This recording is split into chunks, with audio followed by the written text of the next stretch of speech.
Hi, good morning or good afternoon. It is afternoon around here. It's hard to tell with these days, just being at home. I want to welcome you to our first Inspire PR chat. And today we're talking about internal communication strategies during COVID-19. So, pretty hot topic.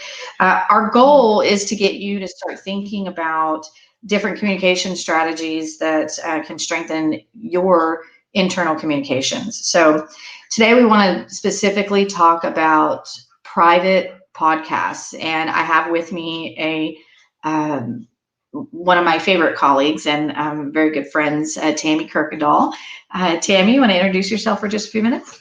Hey, it's so good to be with you, Emily, today. I appreciate you including me in today's chat. I have more than 20 years in public relations, communications, marketing, and a majority of those were in school public relations. So school PR is in my heart. So to talk about this topic today with other school PR professionals is very rewarding. So thanks for the opportunity. Very good. Well, I'll let you kick it off and talk a little bit about internal communications and private podcasts and what we're discussing today. Yeah, excellent. So I can't even think of a more pertinent topic for today than to talk about internal comms, particularly during crisis situations and in today's environment of COVID-19. We know that old adage of I'm going to remember how you made me feel and not necessarily what you said. And so during a crisis, how we communicate with our staff and our team members is just it's hypercritical. And really, we can't over communicate. We've got to keep communication lines open all the time. And I think you would agree with me, Emily, that there are really three reasons, especially where educators are today in the pandemic. There are three reasons that we really need to take a look at our internal communication strategies as school PR professionals. So I would say the first reason is it's unprecedented times, right? We've heard that over and over the last several weeks, for 5 or 6 weeks, depending on when your spring break was held. You have been at home working, schooling your children, kids taking online classes. And so, we're in our sixth or seventh, getting ready for the sixth or seventh week. And students, we've learned, are now going to continue staying at home and finish the school year out at home. So these are very unprecedented times. So I'd say that's the first reason. I would agree with you definitely on those three. And that first one is certainly something that is we're seeing, and we're all adapting to at this time in different ways in our jobs and our personal lives. I think another specific to education is, this is the first time that we're really doing distance learning. You and I both have been in education a long time, and I know in my experience, distance learning is something that we've talked about for years and years. How do we roll it out? How do we do it? How do we get our kids into it? Well, this has really just forced us to, ready, fire, aim. Let's get out there and do it. And so that's what we're doing. Teachers and staff are really having to look at new ways to do their work, new ways to communicate with parents and families. They're also looking at different ways to bring creativity to the classroom. So I think, and that classroom now being a virtual place, that very much like what we're doing right now. So definitely, I think that next behind being unprecedented times, this distance learning for the first time for educators is critical. Absolutely. Absolutely. And I'd say the third has to do with this sense of longing to be together again, right? Teachers, I've been seeing teachers post, and really they're grieving the fact that they won't get to see this year's kids again. And then you think about seniors and Yeah. graduation, just all of these things that are compounded because we are sheltered at home or working from home. And so this sense of longing to be together might be one of the main reasons that we should be focusing on internal communication, because on top of the stress of doing distance learning for the first time and teachers having to like completely flip their process and Mhm. redo their lesson plans, Our largest segment in education is our staff, and among our staff, there are teachers. And so, these teachers are grappling with the knowledge that they know they're not going to see their students, and they literally are sharing that emotional grief and that disconnect. And so we have to make sure as school public relations professionals that we find ways to help them feel grounded and connected, so that they can get through the remainder of this year, and be there for their students. And so I would say those are the three reasons that internal communication and a focus on it is truly hypercritical at this time. Certainly. And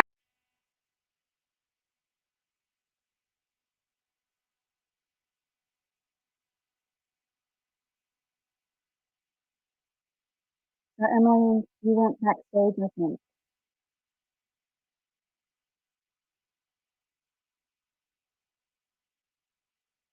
I don't know if it's, yeah, it is recording. Should I continue? Oh, yeah. All right.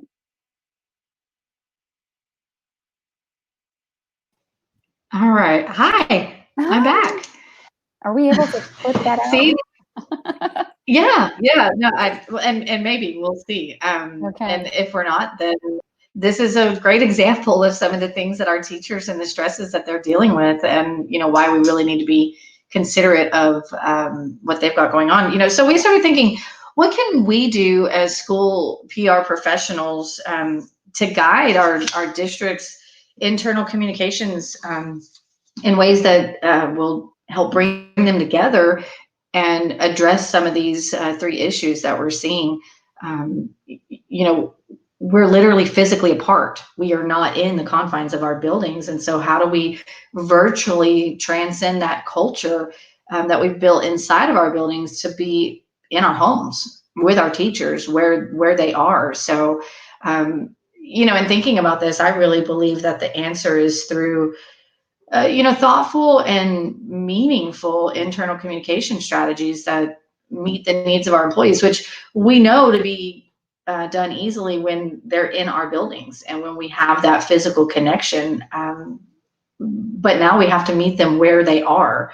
Tammy, what do you think about that? No, I certainly agree with that wholeheartedly. And I found it really interesting. There are several, I think, different strategies that a school PR professional could deploy. And I'm glad that we're going to take time today to maybe just single out one and focus on one that one of our colleagues could potentially take back to their district in consideration. And I like to start our series on internal communication strategies with this particular topic because it is a growing trend among corporate America. And I think sometimes we can learn from other professionals in different industries and see what successes that they're having. And so with that, talking about private podcasts, there is this growing trend among corporate America to utilize private podcasts for staff, podcasts that a staff member has complete full access to, and its communication is tailored to meet the needs of your staff.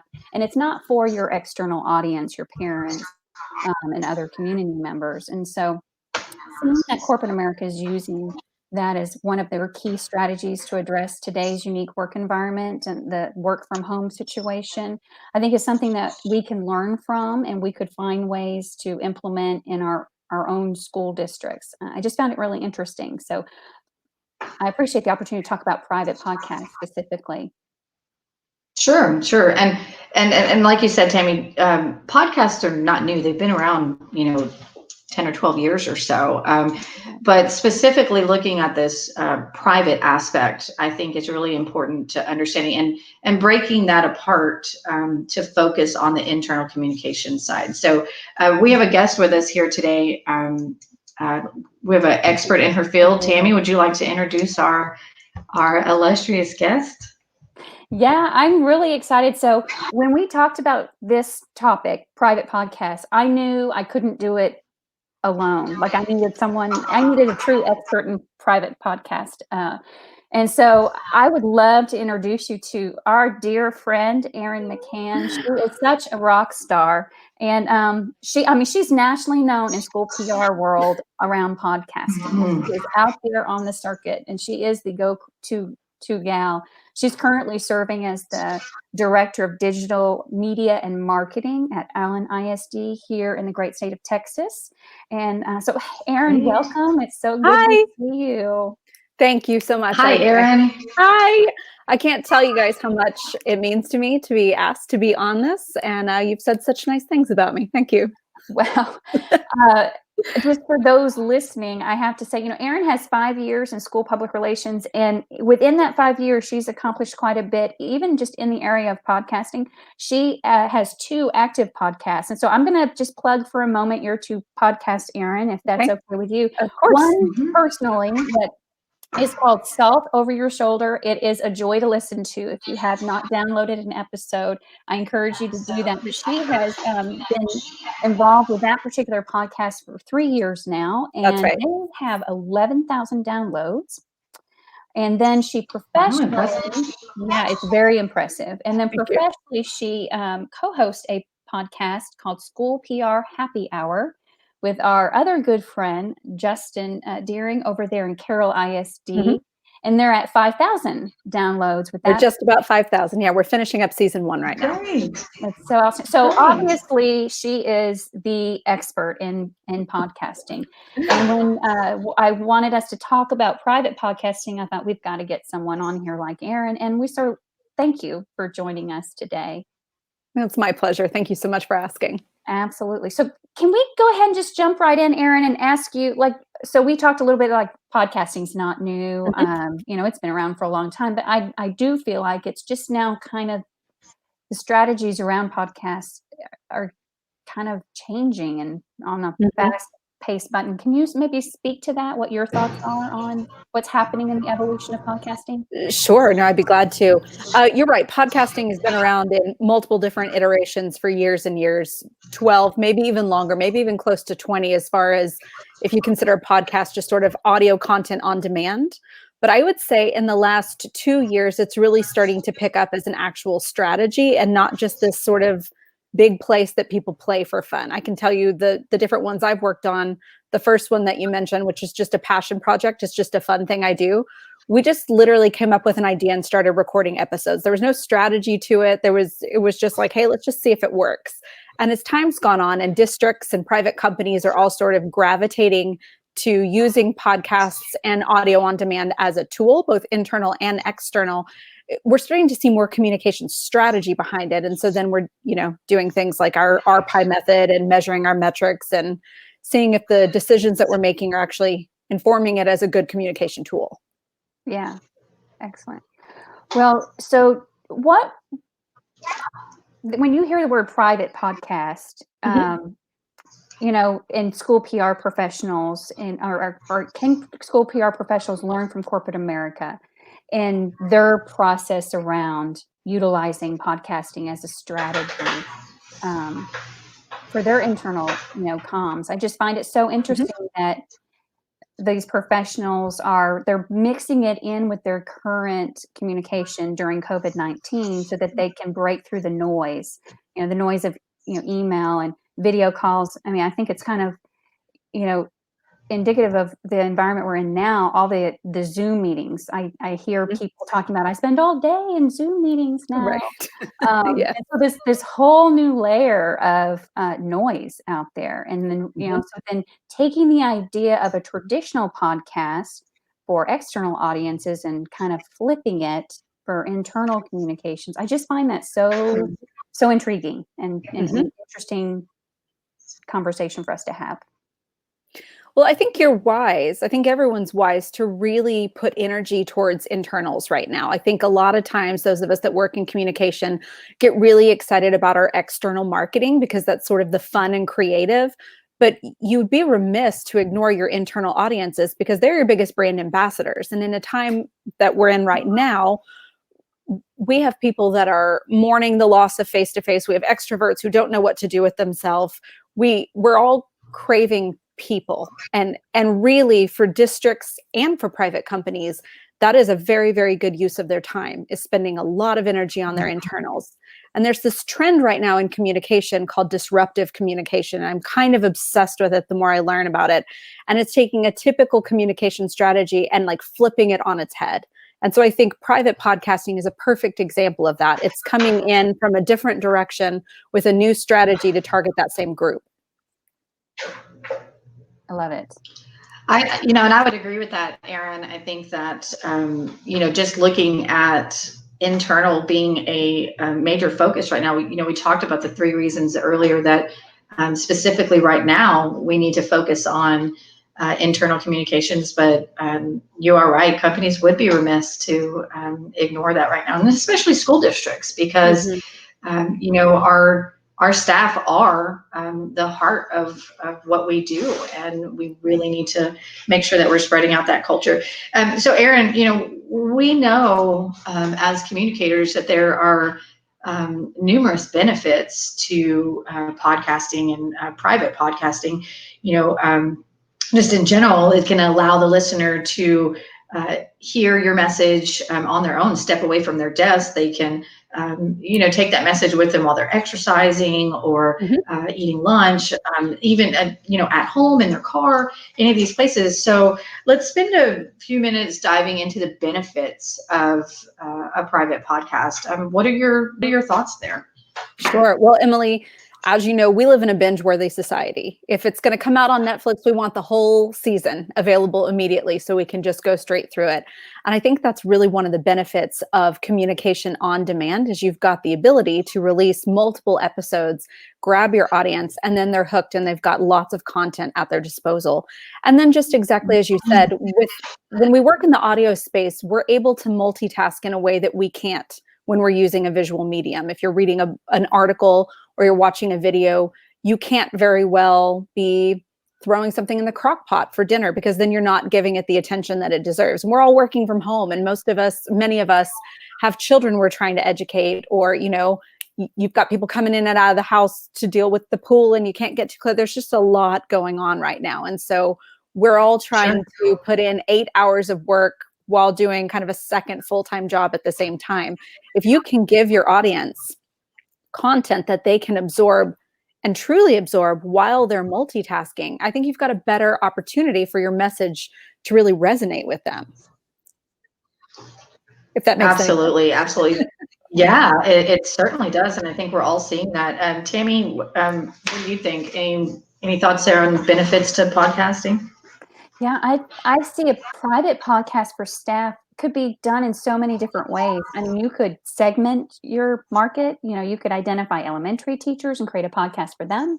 Secondary teachers, create a podcast for them. You could create a podcast around health and wellness and just well-being of, to lift someone's spirits and encourage your staff. It doesn't have to be all about business, right? You could have an all about business podcast that's information in nature, informative around a particular message that you want to push or promote, like maybe around your core values or core beliefs. But you can also get a little fun with it and use it to reach your staff, uplift them. You could bring in celebrity guests who are like local celebrity guests that present them with an inspirational message. I see private podcasting as a unique and different, kind of disruptive, to steal Erin's passion right now, disruptive communication that could be really powerful at a time where we need to feel more grounded and more connected with those that we work with. And, I don't know if you two are familiar with the Gary Vee content model, but essentially it's creating, and this is great with your internals. You're creating pillar content, and then you pull pieces of that and you use different mediums. So maybe you've got this really great video interview, and then you pull the audio and drop that into a podcast, and you transcribe it and drop it into a written article. And so I think that would be a great opportunity too. We're seeing so many of our superintendents regularly putting out messaging for our external communities, but then also especially for our internals, for the staff that are just feeling very unsure. Before the legislature made the ruling, people didn't know if they were going to be paid. I mean, there was a lot of discomfort and a lot of messaging that was starting to happen. And so I think by utilizing a content model like that and using a private podcast as one of those facets, your you're strengthening the chance that your message is going to truly connect, your audience will truly connect with that message because they're getting it a number of different ways. Yeah, I love that. Thank you for Absolutely. sharing Of that tip course. for our listeners. Yeah. Excellent strategy. You know, and I would add too that this is the analytical PR person inside of me that I like to know how is my message getting out, and how relevant is it? Is it reaching my audience? And podcasting, and even just to speak to what Aaron just mentioned, the different ways that you can segment it out, it really provides you, I think, with a different kind of ability to look at metrics and analytics to see who's downloading it, who's listening, how long are they listening to it for, what parts of my message are they getting, and that's not something that we necessarily get with just the written word. Right. So definitely having the added benefit of a deeper level, more than just a surface level, but a deeper level of those analytics and metrics, I think is, for those of us who really kind of thrive in that, the numbers and the data on the backside of it. So I think that's a wonderful benefit to podcasting. Mm-hmm. I completely agree. So, Aaron, Yeah. what would you say in regard to this particular trend, private podcasting, and following kind of corporate America's lead? How do you see this trend influencing our industry in school public relations? I think this would be a great thing for districts to start to gravitate to.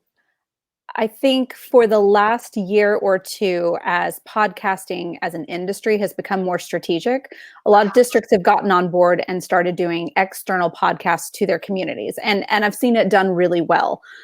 But I don't know that many of them are using it as an internal tool yet. I think this is a perfect time and a perfect opportunity for those of us who are school PR practitioners to find a way to work this into our strategic plan. And I say that specifically because, like any good communication tool that we use, it has to tie back to goals. And like Emily, I am also sort of a data-driven nut job. Like I love looking at the numbers, and I love knowing that my strategies are working or that they are not working. So then I can go with confidence and say, we're going to discontinue this, and this is why. So one thing that I would encourage any district, any company, anyone who's talking about starting a podcast at all, but particularly here with internals on a private podcast, is to really know that audience and to study those metrics and to tie it back to a plan. Like, what is the goal in the very beginning? Why do you think that you need a private podcast? How are you going to execute it? And then how are you going to measure it to know that it's successful? Because if it's not successful and you're just shouting words into the giant audio space that exists out there, you're not connecting with your audiences. And podcasts, while easier to produce than video, are not just snap of the fingers, quickly produced. You do want it to have a level of polish. Absolutely. She is such a rock star. I know. She tied it back to communication strategy, having a plan, tying it to your strategic goals, aligning. I love it. Well, okay, so today our purpose was really to kind of focus on the idea of a private podcast, and we hope to kind of, influence or encourage people to do that. We don't have the time to dive into podcasting 101 and how to go about starting a podcast. What should I do before I get started? But I know that you're on the circuit there, Aaron, out there teaching people the ins and outs. And so can you share, I think you've got something coming up that people could check into to learn more about podcasting and how Sure. Yeah, I'd be glad to. Thank you very much. So tomorrow, on Friday, April 24th, which is tomorrow, my partner in crime with podcasting, we mentioned him earlier, Justin Deering, he and I kind of started this adventure together. And the School PR Happy Hour podcast that we created genuinely was born out of a conversation where we realized that we go to these great conferences and we get this content, and then the hour mark is up, and like there's just so much more that we want to know. And the podcast episodes are an opportunity to expand on that learning. And so we've we've spent about a year working on both kind of the technical end and then the content end. So tomorrow, we've been asked by NSPRA, which is the National School PR Public Relations Association, to host the Power Hour, which is going to be tomorrow. And then additionally, because I know that's a short turnaround if no one can make that or you can't make it, we will also be presenting at TASA Midwinter in Austin for those of us here in the state of Texas. Same content. And you can always reach out to me personally. I'm happy to help anybody out. She's helping. Great. And, absolutely. And certainly, Tammy and myself also, we are really looking forward to the things that you'll be sharing in those podcasts and in your presentation. So, and we're also here to help if anybody needs to reach out to get in touch with you or just to get any of that information. And so I think there you have it. I mean, we're seeing private podcasts are working for corporate communications, and we can, as school PR communicators, make them just as powerful for our needs and for what we're doing. So we'd like to thank you for spending your time with us today and just hearing from our dear friend Erin and her insights and expertise there. So we'd like to ask you to tell us your thoughts in the comments below. What would you consider doing in your district, and what are some ways that some successes that you're seeing with podcasting? What other internal communication strategies do you have going on right now? Tammy? Absolutely. Thanks for joining us. And we encourage you to continue to find ways to engage staff and strengthen your internal communications. Thank you, Erin, for joining us. Thank you. It was so much fun catching up with you, and thanks for sharing your insights. And again, comment below. Thanks for listening. Yeah. Thank you. Goodbye.